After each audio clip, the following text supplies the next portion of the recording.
I guess we all have fantasies. I won't ask you about yours, but I'll just posit that fantasy is an expression of urges and wishes. The fantasy floats these mental material and tries to cope with them. I took the definition of fantasy from the field of psychology, not for naught. In my PhD in Hebrew literature, I discussed the following question. What is the poetic and thematic function of a fantastic episode in a realistic short story?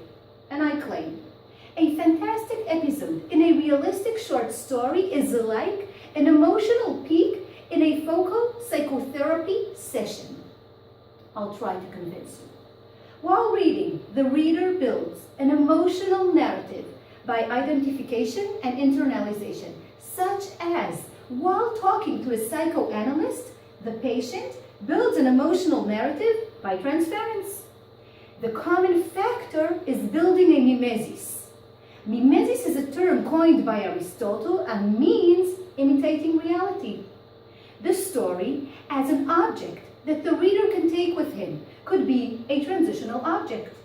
A transitional object is an item used to provide comfort for the baby while his mother is not present. The child invests emotional energy in this object and copes with reality. That is how the reader invests emotional energy in the story, marks main sentences that touched him and he feels attached to. The story is an object which can help him cope with reality. My research builds another tire in the theory of reader response. Many stories don't have a fantastic episode. I search for the ones who have one.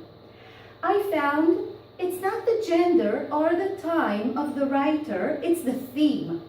I found 4 themes that drive a fantastic episode.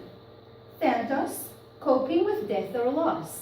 Eros, love, passion, femininity, or magic. Dream world as a mixture of fantasy and realism, or extra, expanding the everyday's life. From my research, the definition of story could be expanded according to the definition of fantasy. The story raises in the reader urges and wishes and manages them with the help of mental movement, of internalization and identification. Thank you.